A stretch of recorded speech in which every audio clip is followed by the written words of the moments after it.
Korban tewas akibat bencana di Aceh, Sumatera Utara, dan Sumatera Barat mencapai 1.022 jiwa pada Senin 15 Desember 2025. Tak hanya itu, situasi di Sumatera pasca bencana belum benar-benar pulih total. Bahkan terbaru, pemerintah Aceh mengirimkan surat kepada PBB untuk meminta bantuan. Seperti apa kondisi terkini bencana di Sumatera dan apa respon pemerintah terkait persoalan ini? Pemerintah Provinsi Aceh menyurati dua lembaga resmi Perserikatan Bangsa-Bangsa yaitu UNDP dan UNICEF agar membantu penanganan bencana banjir dan longsor di Aceh. Hal ini disampaikan juru bicara pemerintah Aceh Muhammad MTA dalam keterangan pers Minggu 14 Desember 2025. MTA menyebutkan selain menyurati dua lembaga itu, saat ini juga tercatat sekitar 77 lembaga mengikut sertakan 1.960 sukarelawan di Aceh.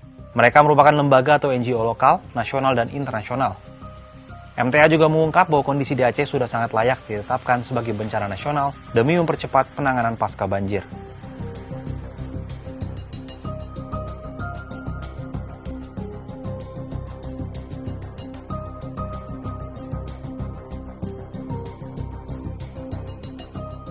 Respon pemerintah Aceh ini sejalan dengan keluhan korban banjir di provinsi itu.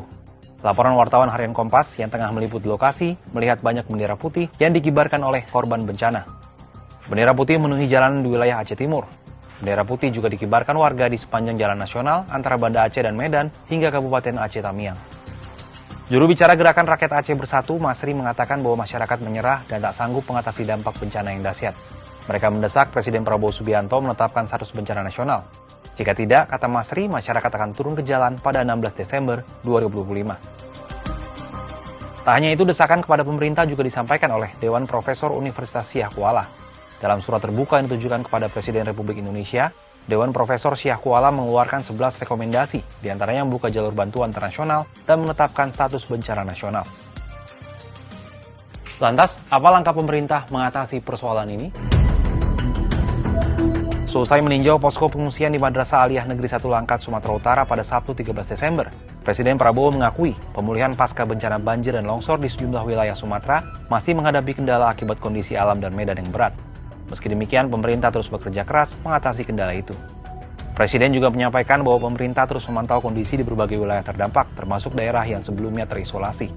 Menurut Presiden, layanan di tempat pengungsian secara umum berjalan baik dan kebutuhan pangan relatif tercukupi. Namun, proses pemulihan masih menghadapi sejumlah kendala.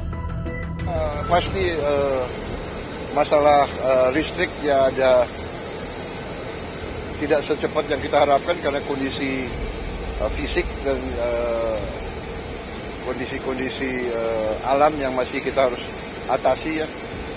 Menara-menara itu sangat berat, kemudian ada kendala-kendala, sebagian masih banjir sehingga kabel-kabel tidak bisa tembus, tapi insya Allah kita harapkan ya mungkin 1 minggu mudah-mudahan ya, tapi jangan kita terlalu berharap semua bisa sekejap ya. Saya sudah katakan berkali-kali, saya tidak punya tongkat Nabi Musa, tapi semua bekerja keras.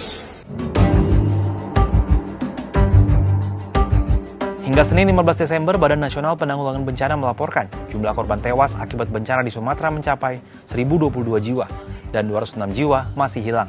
Sementara, ratusan ribu warga dari 3 provinsi terpaksa mengungsi. Selain jumlah korban yang terus bertambah, para pengungsi juga membutuhkan bantuan untuk kembali menata hidup mereka pasca bencana. Apalagi pemerintah Aceh maupun warga telah menyatakan menyerah dengan situasi di lokasi bencana. Kalau sahabat Kompas, apa tanggapannya atas respon pemerintah dalam penanganan bencana di Sumatera?